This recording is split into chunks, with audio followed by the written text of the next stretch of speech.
Hello साथियों, booster dose series के अंदर से एक और नई क्लास में आप सभी का स्वागत है।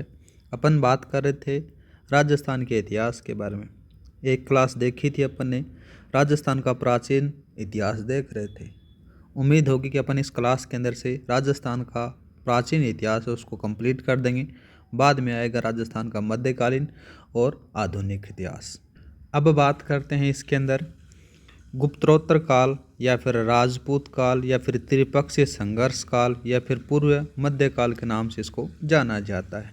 क्योंकि लास्ट वीडियो में अपन गुप्त काल के बारे में देख चुके थे, जिसमें जैसे बयाना देखा था, बड़वा का अभिलेख देखा था, बारडोली का देखा था, चार चौमा का देखा था, वैसे अपन देख चुके थे। जब चर्चा होती है गुप्तोत्तर काल, राजपूत काल या फिर त्रिपक्षीय संघर्ष काल की, तो जिसमें से नाम आता है सबसे भीनमाल का। किसका नाम आएगा? भीनमाल। भीनमाल है कहाँ पर? जालौर में पड़ता है। यहाँ पर जो भीनमाल थी ना, ये चावड़ा राजपूतों की राजधानी हुआ करती थी। कौन सी थी? ये भीनमाल के ऊपर से चावड़ा राजपूत थे ना, उनकी राजधानी थी या फिर उनका शासन हुआ करता था। और जो चावड़ा राजपूत थे, इन्होंने कवि माघ और ब्रह्मगुप्त को संरक्षण प्रदान किया। ठीक है, क्यों प्रदान किया? क्योंकि भीनमाल से इनका संबंध था कवि माघ का और ब्रह्मगुप्त का, दोनों का। और बात करें तो कवि माघ के द्वारा एक पुस्तक लिखी जाती है, बहुत बार पूछा गया है, शिशुपाल वध के नाम से इस पुस्तक को लिखा गया कवि माघ के द्वारा। और जो ब्रह्मगुप्त थे ना, ब्रह्मगुप्त को भारत का न्यूटन भी कहा जाता है। और बात करें तो जब चावड़ा राजाओं का शासनकाल था, उस समय यहाँ पर हेनसांग आया था।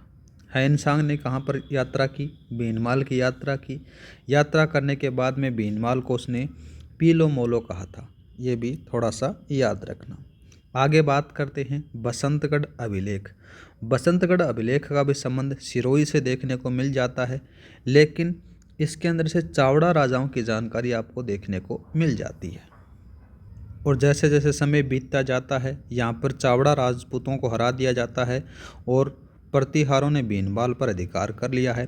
गुजर प्रतिहार अपन देखेंगे मॉडर्न हिस्ट्री के अंदर, मध्यकालीन इतिहास के अंदर से वो सारा कंप्लीट देखने वाले हैं, किसने किसको हराया, वो सारी चीज़ें अपन देखेंगे। और बात करें तो यहाँ पर लिखा भी गया है कि भीनमाल विद्या का केंद्र हुआ करता था। आरसी अग्रवाल उत्खनन केंद्र के बारे में, उत्खननकर्ता के बारे में बताया जाता है। अब बात करते हैं यहाँ पर आपको क्या क्या देखने को मिलता है भीनमाल के अंदर से। एक तो शक सिक्के मिले, दूसरा बात करें तो रोमन एम्फोरा भी मिला था, यूनानी मुद्राएं भी देखने को मिल जाती हैं। आगे बात करते हैं अपन बसंतगढ़ अभिलेख के बारे में। बसंतगढ़ अभी अपन देख कर आए थे, सिरोही से संबंधित आ जाता है 625 ईस्वी। ये जो अभिलेख है ये क्या बताता है, वो सारी जानकारी अपन देखते हैं। ये खेम्बल माता के पास में प्राप्त होता है। और बात करें तो बसंतगढ़ अभिलेख है, ये क्या था? ये चावड़ राजा वर्मलात के बारे में जानकारी मिलती है। वर्मलात है, उनके बारे में जानकारी देता है। ठीक है। और साथ ही बात करें तो यह अभिलेख प्रशासनिक व्यवस्था कैसी थी, सामंतिक व्यवस्था कैसी थी, उनके बारे में भी जानकारी देता है। और जब बसंतगढ़ अभिलेख को लिखा गया था, फिर उत्कीर्ण किया गया था, उस समय जो आबू है ना, उस आबू के ऊपर रज्जिल का शासन हुआ करता था। ठीक है, या फिर रज्जिल था, वो आबू का सामंत था। और बात करें तो जब अपन विस्तृत तरीके से पढ़ते हैं बसंतगढ़ अभिलेख को, तो सबसे पहले राजस्थान शब्द का प्रयोग इस अभिलेख में किया गया था। ये सीधा सीधा सवाल आपसे आरपीएससी पूछेगी कि कौन से अभिलेख में सर्वप्रथम राजस्थान शब्द का प्रयोग किया गया, तो आपको बताना है कि बसंतगढ़ अभिलेख में किया गया था। और बात करते हैं अन्य पुरातात्विक स्थलों के बारे में। नाम आ जाता है गणेश्वर सभ्यता। गणेश्वर सभ्यता ये पहले सीकर में हुआ करती थी। अभी वर्तमान में बात करें, जब नए जिलों का विभाजन हुआ तो ये नीमका थाना में आता है। गणेश्वर सभ्यता कांतली नदी के किनारे है। इसके उत्खननकर्ता से बात करें तो आरसी अग्रवाल के द्वारा खोजा गया था। आरसी अग्रवाल बात करें तो क्या जाती है, रतन चंद्र अग्रवाल के नाम से इसको जाना जाता है। जो गणेश्वर सभ्यता है ये ताम्र युगीन सभ्यताओं की जननी इसको कहा जाता है। इसमें क्या क्या साक्ष्य मिले होने के बारे में जानकारी करें तो तांबा यहाँ पर मिलता है, पत्थर का बांध भी बना हुआ था वो भी मिलता है बाढ़ से बचने के लिए, काले और नीले रंग के मर्द भांड आपको यहाँ पर देखने को मिलते हैं। काले नीले मतलब बोले तो मिट्टी के बर्तन मिले हैं। और बात करते हैं तो जो गणेश्वर सभ्यता थी ना, इस गणेश्वर सभ्यता के अंदर से जो मकान बनाने के लिए पत्थरों का प्रयोग किया गया था, ईंटों का प्रयोग नहीं किया गया। इतना ही आपको याद रखना है। अब बात करते हैं रेड सभ्यता। रेड सभ्यता टोंक में पड़ती है। इसकी खोजकर्ता बात करें तो केदारनाथपुरी को कहा जाता है, इन्होंने खोज की थी। इसको प्राचीन भारत का टाटा नगर कहा जाता है, क्योंकि यहाँ पर लगभग 300 सिक्के प्राप्त हुए हैं, जिसमें से मालव गणराज्य के हो गए, मित्र के हो गए, अपोलोडोटस का सिक्का होगा, इंडो जो है मुद्राएं हो गई, ये सारी की सारी मुद्राएं यहाँ पर देखने को मिली थी रेड टोंक में।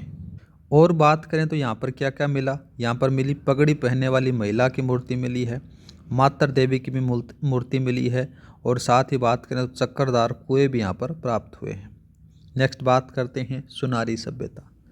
सुनारी सभ्यता नीम का थाना में है, कांतली नदी के किनारे है, और यहाँ पर वैदिक कालीन बस्ती हुआ करती थी।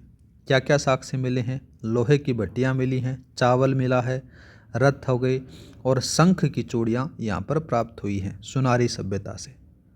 नेक्स्ट आ जाता है जोधपुरा सभ्यता। ये भी एक सभ्यता आ जाती है।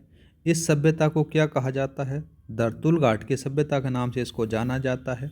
जोधपुरा सभ्यता है, यह साबी नदी के किनारे आपको देखने को मिल जाती है, ठीक है। और जयपुर ज़िले में ही ये सभ्यता आपको देखने को मिलेगी। ऐसा मत सोचना कि जोधपुर ज़िले में होगी, ये जयपुर में ही है, ठीक है।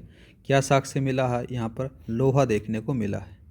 उत्खननकर्ता का जब नाम आता है तो RC अग्रवाल का यहाँ पर आपको नाम देखने को मिल जाता है। नेक्स्ट बात करते हैं बरौर।